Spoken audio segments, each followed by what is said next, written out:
Olá, bem-vindo, bem-vinda, saudando aí os navegantes que passarem por aqui. Hoje eu vou falar de poesia e de trabalho poético e eu já postei aqui no canal, há uns tempos atrás, uma aula dedicada à narrativa.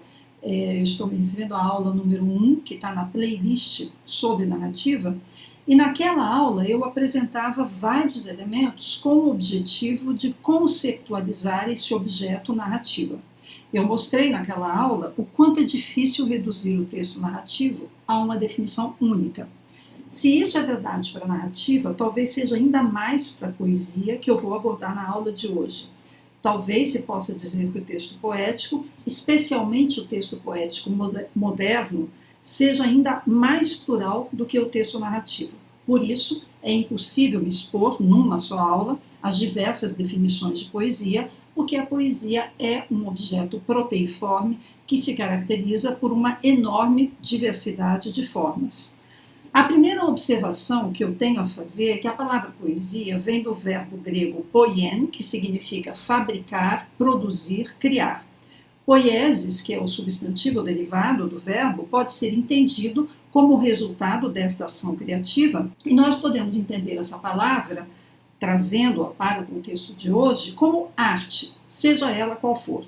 Lembrar a etimologia desse vocábulo é interessante, afinal, ela nos ajuda a entender, de nossa perspectiva atual, que o poeta é um criador de obras artísticas e não um simples utilizador da linguagem, se nós quisermos retomar uma distinção feita pelo filósofo francês Sartre entre criador e utilizador. Além da própria palavra poesia, que é exatamente a mesma em diversas línguas, poesia em francês, poetry em inglês, mas também poesia em romeno, poesia em alemão, poesia até mesmo em eslovaco. Além, então, desse legado, que é um legado da etimologia, nós temos outros legados importantes recebidos da Grécia, que ajudaram a forjar a ideia que nós temos sobre poesia. Essas ideias remetem a dois antigos mitos gregos, o mito das musas e o mito de Orfeu. Por outro lado, há também a contribuição de Aristóteles, contida em seu tratado intitulado Retórica, que, lido pelos latinos, também ajudou a forjar a ideia que temos sobre o que é poesia e sobre aqueles que fazem poesia, os poetas. Começando então pelos mitos, existem duas grandes figuras míticas que ao longo dos séculos forjaram a representação que nós fazemos ainda hoje no Ocidente do trabalho poético. O primeiro é o mito das 9 musas, que é um mito plural no qual a arte se confunde com a natureza. As 9 musas, que vocês veem aí nessa representação, elas representam as ideias artísticas e o intelecto humano no campo da arte, e cada uma delas está ligada a um campo artístico específico. As musas, e aqui nós podemos lembrar também que a palavra música e a palavra museu derivam desse étimo grego, as musas são inspiradoras e na antiguidade os artistas se interessavam por elas, pois elas davam a eles esse impulso criador que nós chamamos de inspiração. O outro mito é o mito de Orfeu, por sinal filho de uma das 9 musas, ele é filho de Calíope, a deusa da poesia épica. Orfeu é um músico, é um poeta, é um inventor da lira, de onde derivou uma palavra que expressa certa noção de poesia, a palavra lirismo. E aqui vocês veem uma representação de Orfeu, que é retirada de um mosaico romano do século III. Aqui ele está encantando os animais com seu canto e com o som de sua lira, que é um instrumento similar à cítara ou à harpa, que vocês veem aí. É um instrumento muito antigo e não se sabe, na verdade, quem o inventou, mas o mito atribui sua invenção a Orfeu, que é alguém que tem esse poder de submeter à sua vontade os animais, os vegetais e até os minerais. O Orfeu canta e com seu canto melodioso ele encanta. Diz o mito que ele desceu ao inferno em busca de sua mulher Eurídice, mas não pôde trazê-la de volta porque, querendo se certificar de que Eurídice o seguia rumo à saída, ele desrespeitou a proibição de olhar para ela antes de sair do reino do Hades, o inferno. Com a perda de Eurídice, ele se tornou inconsolável e se isolou completamente. e eu contei a história de Orfeu para mostrar que desse mito nós herdamos 3 atributos essenciais do poeta: o poder mágico do canto poético, a aptidão para sentir e também para expressar, né, os sentimentos mais íntimos, especialmente o amor, mas também o luto e a tristeza, e também herdamos essa outra característica muitas vezes associada aos poetas, a solidão maldita. Essas representações do poeta e do trabalho poético, baseadas nesses 2 mitos, poderiam ser chamadas de representações autopoéticas porque, segundo elas, a poesia se auto-engendra graças à revelação que é feita ao poeta por forças divinas externas às musas ou Orfeu. É como se o texto poético, que contém uma verdade profunda sobre o mundo, sobre a natureza, fosse ditado ao poeta, cujo único trabalho é o de ouvir o que as divindades têm a lhe dizer. Uma outra representação muito diversa do trabalho poético, também herdada dos gregos, poderia ser chamada de poética, em oposição à denominação autopoética. Nesta representação, a produção do texto poético é o resultado de operações humanas, artesanais. O texto poético é fabricado, ele é um produto artesanal e o poeta é esse artesão que o fabrica. Lembrem-se que eu disse agora mesmo que um dos sentidos do verbo grego poien é justamente fabricar. Nesta acepção, o texto poético é fruto de um processo, de um trabalho humano que o produz. Essa concepção é bem diferente da outra, segundo a qual a poesia não é produzida, mas sim é o reflexo da harmonia cósmica ou da realidade das coisas transmitida pelas divindades ao poeta. Por mais contraditórias que sejam, essas 2 representações do trabalho poético sempre conviveram, e até hoje é possível dizer que continuam a conviver.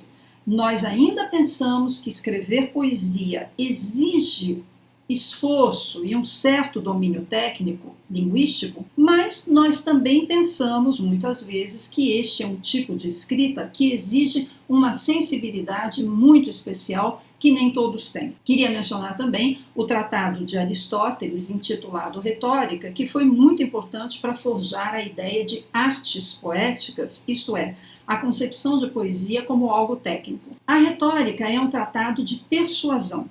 Os latinos retomaram esse texto do Aristóteles, principalmente o Cícero e o Quintiliano, e isso contribuiu muito para que se fixasse a definição da poesia como um tipo de escrita limitado às técnicas de versificação e ao uso de todo um arsenal de figuras da linguagem, os chamados tropos. Mas, mesmo entre os latinos, os conceitos um tanto divergentes do trabalho poético estavam presentes e podem ser compreendidos pela oposição entre os vocábulos poeta e vate. O primeiro, poeta, é simplesmente aquele que escreve poesia e domina as técnicas, ao passo que o segundo, o vate, é uma espécie de sacerdote. O vate era considerado superior ao poeta devido às suas funções religiosas. Esse vate dos latinos era encarregado da adivinhação, da vidência e da medicina, e o que importa saber é que todas as suas práticas divinatórias e proféticas eram aparentadas a uma forma poética, pois eram feitas com recitações e encantações orais, isto é, o vate encarna o poder extraordinário da linguagem, de um certo tipo de linguagem, que neste caso é a linguagem poética. Até hoje, na língua portuguesa, o vocábulo vate é sinônimo de poeta. O verbete do dicionário nos diz que o vate é aquele que cria ou escreve poesia, mas ele nos indica também que o vate é um adivinho, um agoureiro, um profeta, um vidente. O substantivo vaticínio e o verbo vaticinar são derivados desse antigo vocábulo. Feita essa rápida explanação que nos ajuda um pouco a entender como nós vemos o trabalho do poeta, como nós vemos o poeta ainda hoje, eu quero projetar para vocês agora a definição de poesia dada pelo grande dicionário Wise, nos quais essas ideias diversas e aparentemente contraditórias se refletem. Vejamos o verbete do dicionário. Poesia, arte de compor ou escrever versos, composição em versos livres e ou providos de rimas, cujo conteúdo apresenta uma visão emocional e ou conceitual na abordagem de ideias, estados de alma, sentimentos, impressões subjetivas, etc., quase sempre expressos por associações imagéticas por oposição à prosa. Composição poética de pequena extensão, arte dos versos, característica de um poeta, de um povo, de um verso. Poesia romântica brasileira, poesia modernista. Arte de excitar a alma com uma visão do mundo por meio das melhores palavras em sua melhor ordem. Poder criativo, inspiração.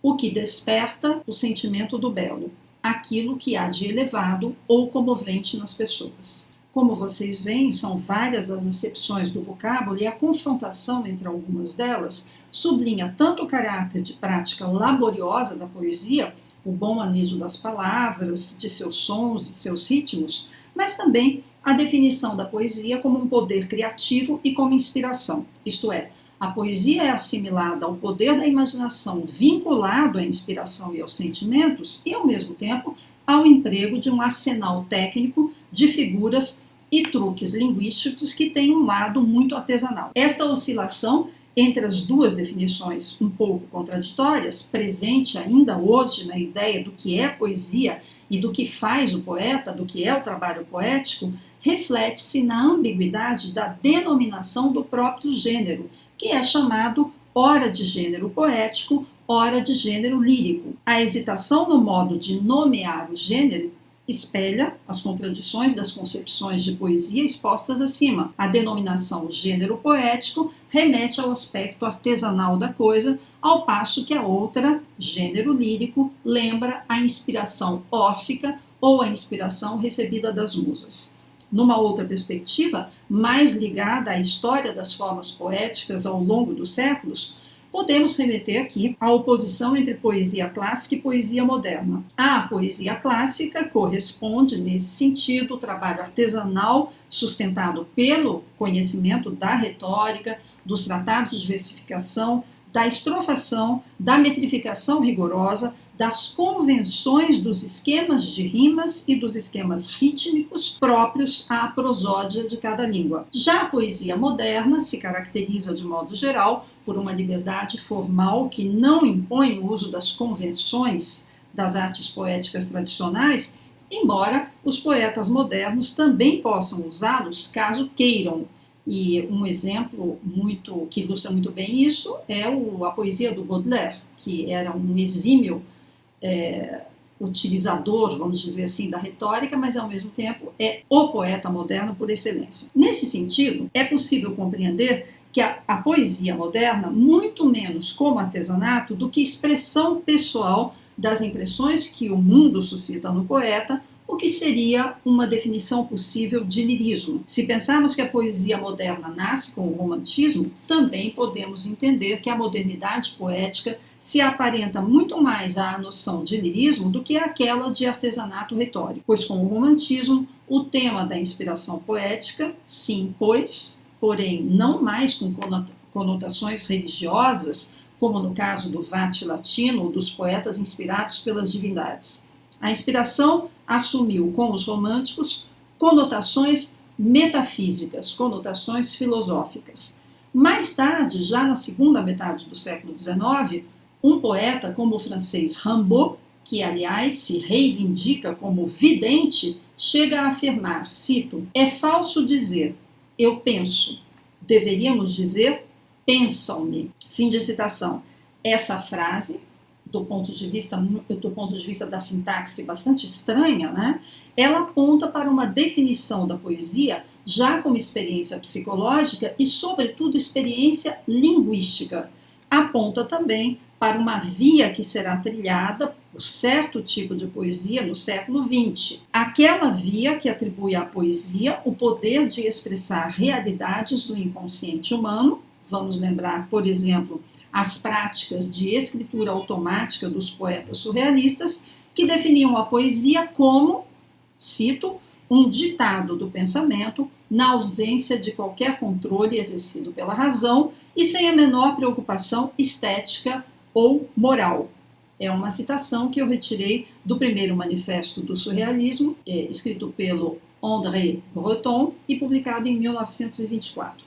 Mas, avançando um pouco mais, Eu quero trazer um outro verbete de dicionário. Aí está, então, o verbete retirado do Dicionário Alfabético e Analógico da Língua Francesa, o Robert, que diz o seguinte: poesia, arte da linguagem, geralmente associada à versificação, visando a exprimir ou a sugerir algo por meio de combinações verbais em que o ritmo, a harmonia e a imagem têm tanta e às vezes mais importância do que o próprio conteúdo inteligível. O verbete desse dicionário evoca alguns elementos tradicionais também da definição de poesia, porém incorpora aspectos que definem a poesia moderna, algo que o verbete do Wise não faz de maneira tão clara.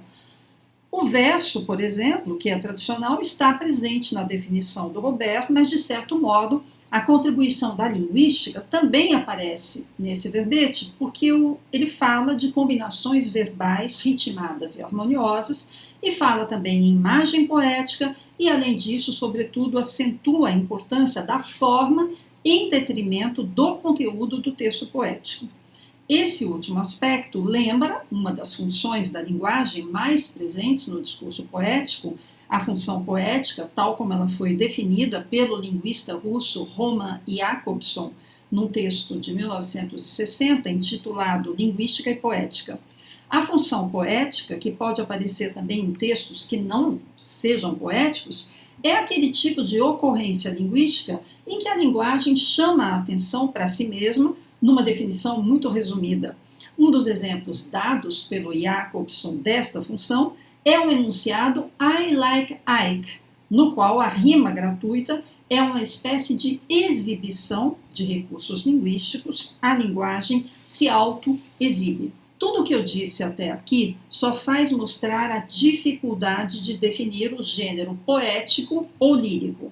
O que apresentei são elementos que ajudam a definir esse objeto fascinante que é a poesia, fascinante porque é um tipo de linguagem altamente condensada e polissêmica. Mas esses elementos não esgotam o tema, bem longe disso. Como disse no início da aula, a poesia é proteiforme, talvez mais do que a narrativa, e por isso não podemos encerrá-la numa enumeração que dê conta de dizer o que ela é. Tudo que ela é. Ainda assim, nós podemos, e isso é necessário e útil, enumerar algumas características mais marcantes da poesia, alguns componentes mais importantes da poesia, e nós podemos, então, lembrar alguns componentes tradicionais, embora eles não permitam identificar a poesia em toda a sua universalidade, em toda a sua variedade. Eu sempre volto a insistir muito nisso. Mas, numa perspectiva geral, esses componentes ajudam a compreender melhor a especificidade do gênero poético ou lírico.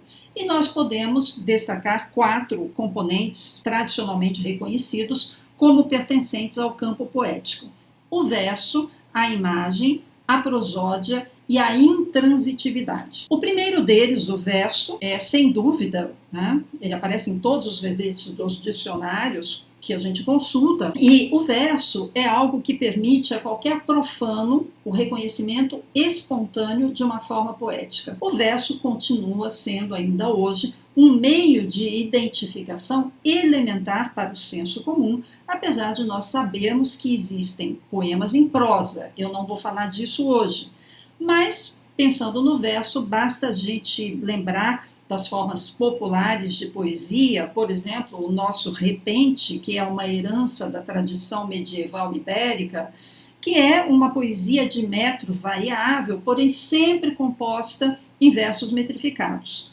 A organização do verso se faz em 2 níveis: no nível métrico, pelo comprimento do verso, e no nível rítmico, pela organização das sonoridades no interior do verso e pela utilização também da rima. A esse respeito, os tratados de versificação, existem muitos que podem ser consultados, mas eu quero remeter até ao Celso Cunha e a nova gramática do português contemporâneo do Celso Cunha e do Lindley Sintra, que tem um capítulo inteiramente dedicado à versificação.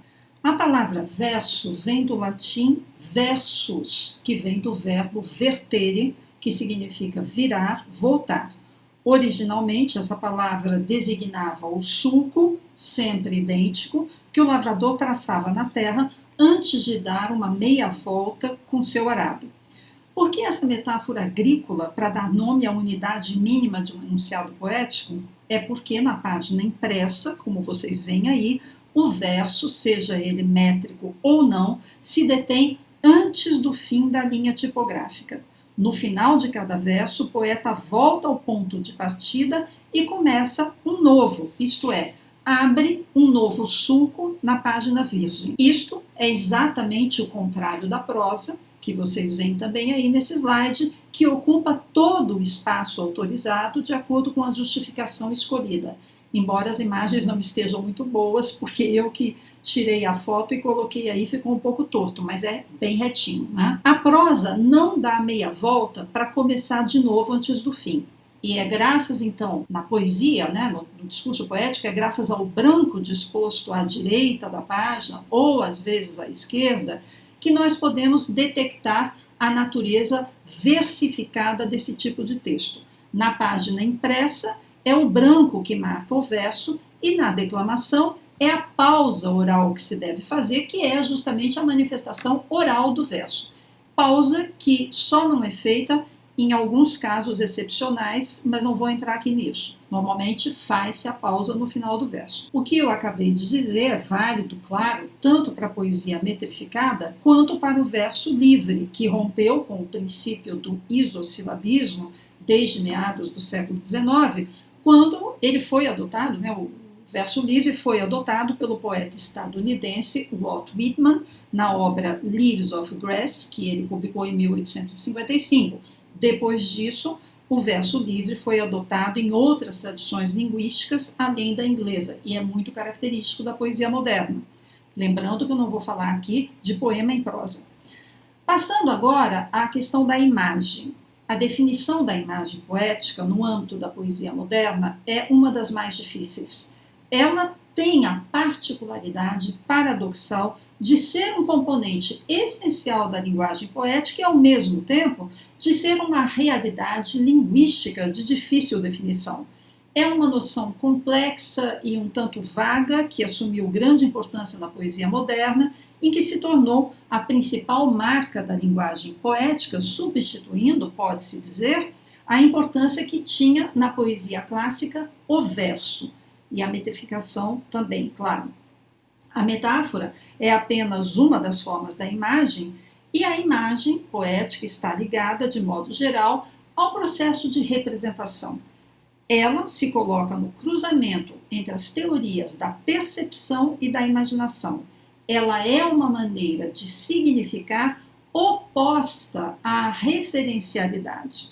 A noção de imagem poética recobre um grande número de fatos linguísticos que têm em comum sua capacidade de expressar ideias, noções, objetos de pensamento, sentimentos, etc. Esse poder expressivo da linguagem, que tem a imagem poética, né, ele mostra o seguinte, que na poesia a representatividade das coisas se dá por vias oblíquas, através do uso de figuras como metáforas, comparações e metonímias. O poeta francês Paul Valéry gostava de comparar o ato de caminhar à prosa, ao passo que a poesia, para ele, seria como a dança. Cito: o caminhar, como a prosa, visa a um objeto preciso. Ele é um ato dirigido para algo que queremos atingir. A dança é totalmente diferente. Ela não se dirige a parte alguma. Fim de citação. Essa citação está num texto intitulado Poesia e Pensamento Abstrato, desse poeta Valéry. Essa ideia do Valéry ajuda a compreender o que são essas vias oblíquas da linguagem poética, vias oblíquas que podem ser trilhadas justamente pela utilização da imagem poética. Eu passo agora à prosódia.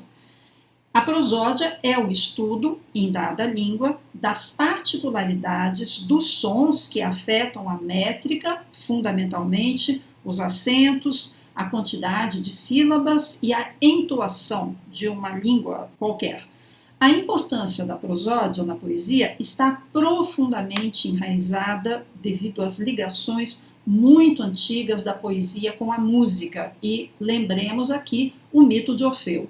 Nem sempre a relação com a música será reivindicada de maneira muito direta pelos poetas, mas, por exemplo, no romantismo, os poetas reivindicaram a musicalidade das palavras, obtida por efeitos rítmicos e fônicos. Já o poeta simbolista francês Verlaine, um pouco depois, em sua arte poética, declarou: música antes de mais nada. Mais ou menos direta, pouco importa, essa regra da musicalidade, como algo inerente à linguagem poética, será uma das menos contestadas ao longo dos tempos, com exceção de certas experiências de vanguarda. Finalmente, eu queria falar da intransitividade, esse quarto componente do campo poético. Então, eu queria dizer o seguinte, que contrariamente à linguagem tradicional, encarregada de transmitir uma mensagem tendo em vista a comunicação, o texto poético contém em si mesmo sua própria finalidade. É nesse sentido que o Jacobson falou em sua teoria das funções da linguagem de função poética, para designar a parte focalizada, essa parte da linguagem focalizada na própria mensagem. A poesia se diferencia das outras expressões linguísticas por meio de uma dosagem mais forte de função poética, segundo Jacobson, que lembra que em toda a língua a função poética pode estar presente em outro tipo de enunciado, mas a dosagem na linguagem poética é mais forte, né? Um caso em que a gente utiliza a linguagem poética é o caso dos provérbios, que também brincam muito com a linguagem. A poesia é um trabalho com a linguagem. Em alguns casos, ela é um ornamento gratuito que se desvia do falar comum, que se desvia da linha reta, do caminho regular, e o verso acentua essa ideia, como disse o Valéry naquela perspectiva de uma comparação entre a prosa e o caminhar, e a dança e a poesia de outro lado. Bem, dessa rápida exposição sobre o verso, a imagem poética, a prosódia e a intransitividade do discurso poético, eu vou agora chegar ao término desta primeira aula sobre poesia, que é a primeira dessa playlist sobre poesia, e nada do que eu disse deve ser considerado como uma definição que dê conta da poesia em toda a sua variedade. Apenas para dar um único exemplo de como é possível contestar certas afirmações que eu fiz, eu vou evocar um conhecidíssimo poema de um dos maiores poetas românticos brasileiros, o Castro Alves.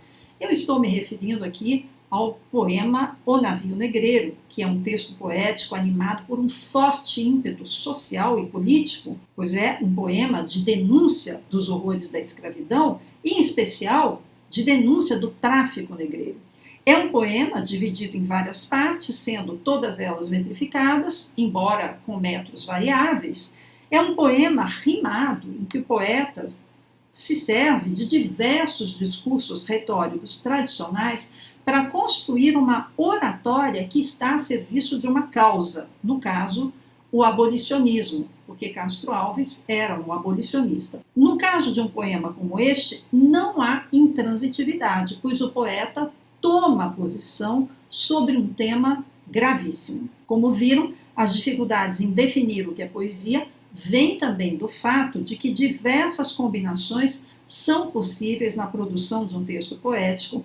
Cada poeta encontra seu tom, seus temas, sua dicção pessoal, sua voz, combinando muitas vezes elementos que à primeira vista poderiam parecer contraditórios. E tudo isso varia também muitíssimo de acordo com os diferentes momentos históricos em que vivem os poetas.